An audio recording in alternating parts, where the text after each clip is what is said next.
So here's the idea. In geometry nodes, you can create a plane, distribute points on it, then use a set position node so that a texture can be used to animate the points around. By default, all of the points will move in a uniform way, all at the same speed at the same time. But if you've ever created a Bezier curve animation where it starts fast and slows down and then goes fast again, or the opposite, slow, fast, slow, where you're changing the movement in an interesting way. But how can you achieve that same motion when a texture is creating the movement, not manual keyframes? The way you do it is with a RGB curves or float curves node. All you have to do is create a Bezier shape and you'll get some really cool movements with whatever texture you're using to create it. So today we're going to create this animation and we're going to use this trick with a wave texture to get some interesting movement. First, we're going to create those cubes, instance them in geometry nodes, and put a simple texture on them. We're then going to animate those cubes with our new RGB trick. I'll quickly show you how to create a floor with a nice grid on it. Then we'll create a little bit of lighting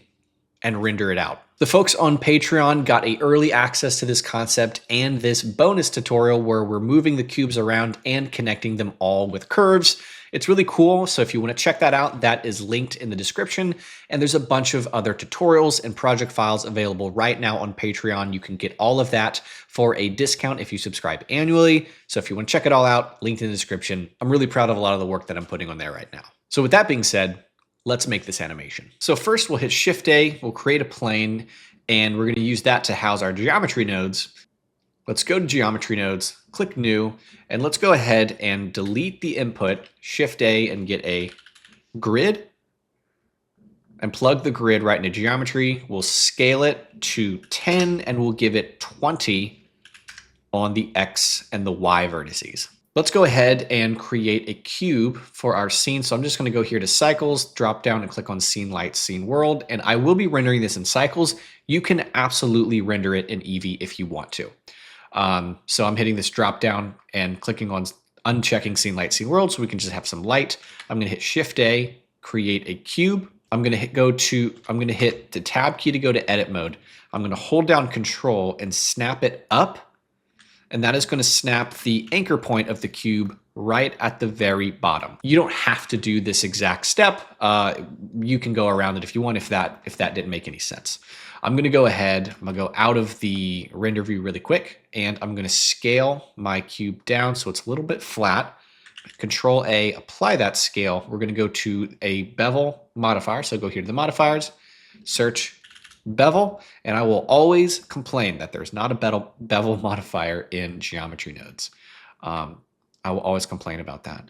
I'm going to go ahead and shade smooth, bring it down, and then I'm going to scale it down a little bit more actually, and then apply that scale, and you may need to change your bevel when you do that. I'm going to go ahead and hide. I'm going to go ahead right up here in the outliner and hide the cube from the view and the render. Let's go back to geometry nodes. And I'm going to hit a instance on points node, and you need to click on this plane in order to go back into geometry nodes. We're going to go instance on points. I'm going to drag from the outliner the cube that we created, and we're going to plug geometry right into instance. Now we have this. We can click and drag on the scale and scale down our new cubes. So you can have them as big as you want. This is all entirely up to you. I'm going to bring the cube back into view really quick. We're going to go back to the cycles view, and I'm going to click on materials. I'm going to get a new material, make it a nice blue, maybe even a little bit darker because subsurface does like a slightly dark color. We're going to go here to subsurface. I'm going to bring up the weight. I'm going to click and drag on all of these and type 1, give them all a radius of 1, and then a scale, bring it up so that we can start to see a little bit of light entering. Now we can go ahead and hide the cube from the render in the view again. I'm going to hit Shift A and get a plane. I'm going to hit scale, and I'm going to scale it a good amount past the cubes. Control A and apply that scale. If you go here to the bottom, you can see the bottom of the cubes. We don't want that.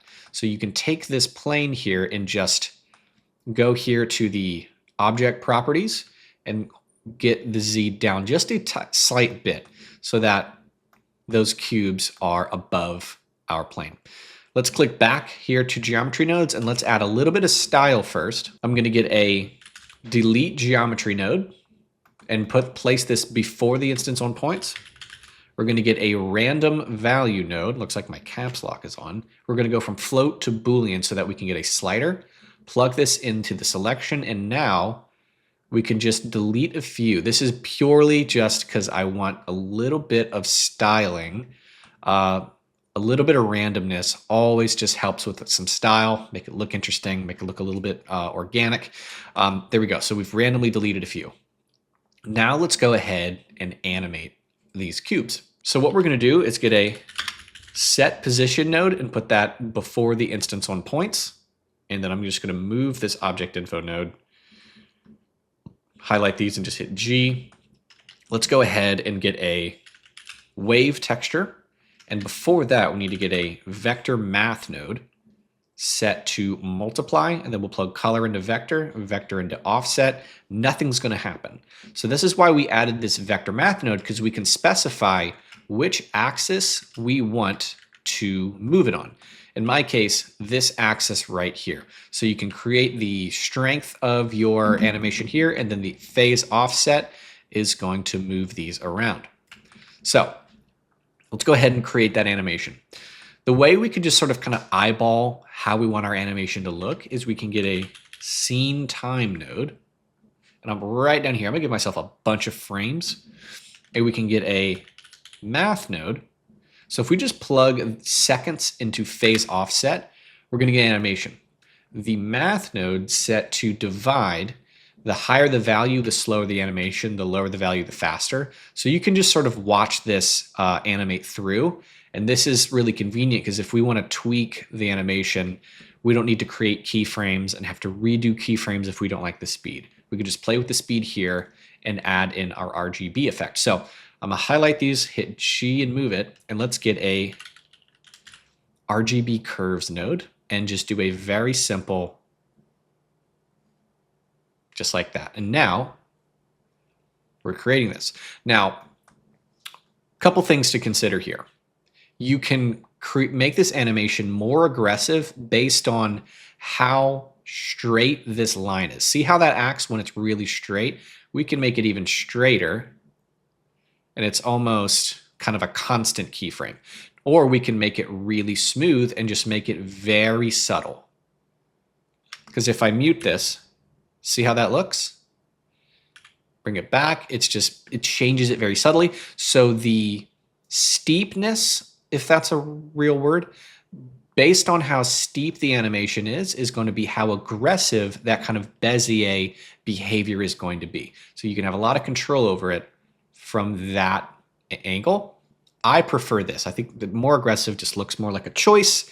I think it's really cool looking. So we're going to leave it there. We can check in cycles to see how cool this looks. We're done with the geometry nodes portion of this animation.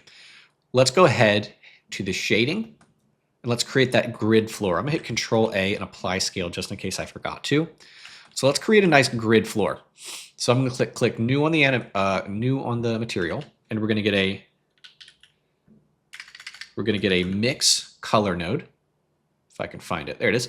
Mix color node. Now let's get some Voronoi stuff in here. So we're gonna get a Voronoi texture. If you have the Node Wrangler add-on enabled, hit Control T, or go ahead and get a mapping node and a texture coordinate and plug in the object coordinate. And we're going to plug distance into A, and you see something happening. So we're going to get a color ramp and set this from linear to constant so there's no gradient. Bring randomness to 0, and we're going to go from Euclidean to Chebyshev. And I'm going to go ahead and make the black portion on the right so that our lines are black.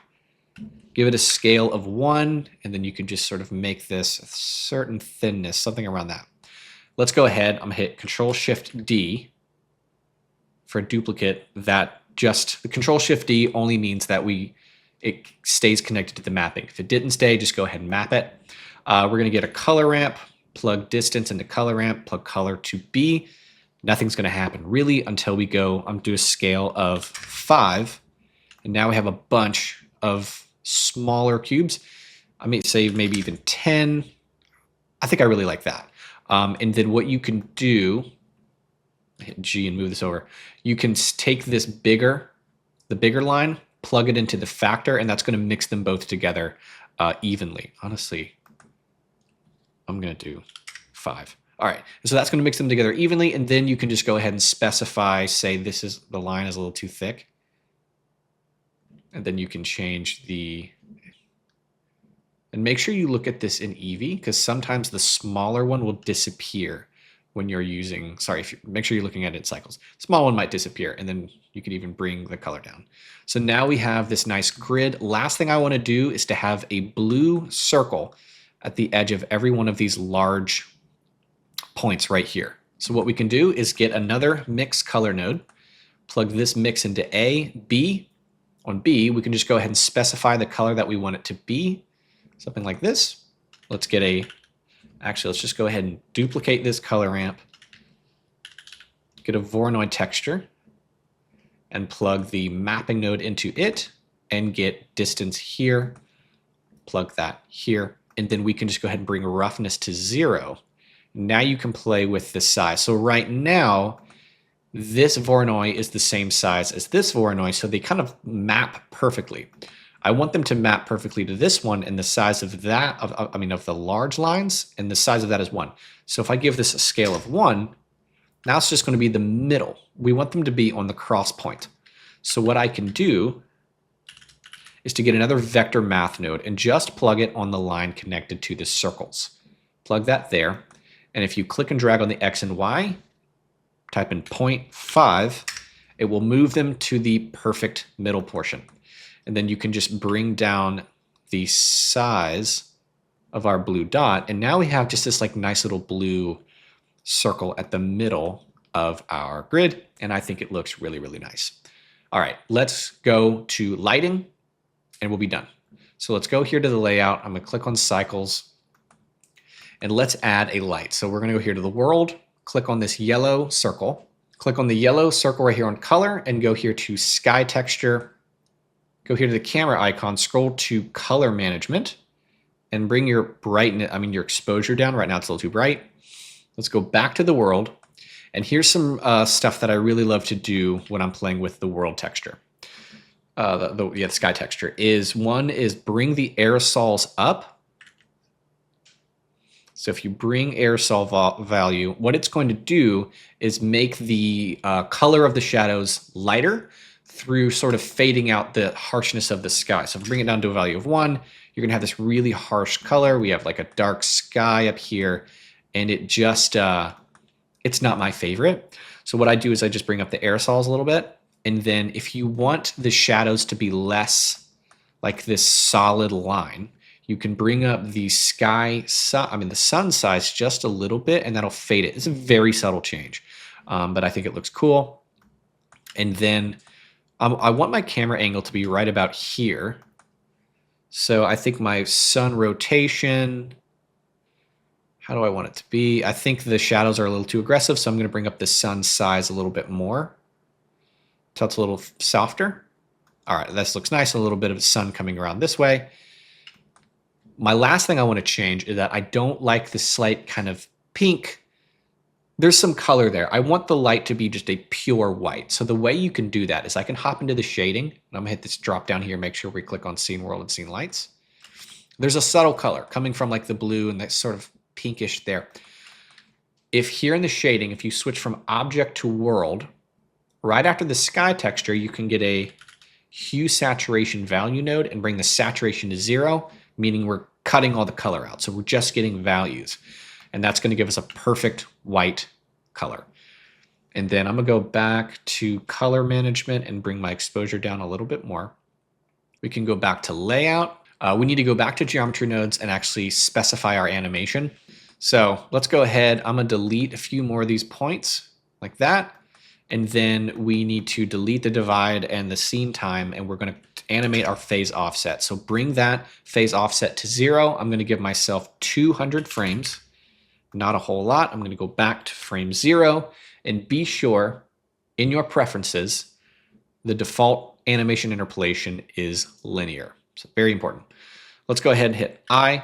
I'm going to go to the very end and I'm going to type in 2 * pi. There we go. I'm actually going to bring it down to 100 frames because it's pretty slow and we can save ourselves some frames. So just bring that keyframe down to frame 100. There we go.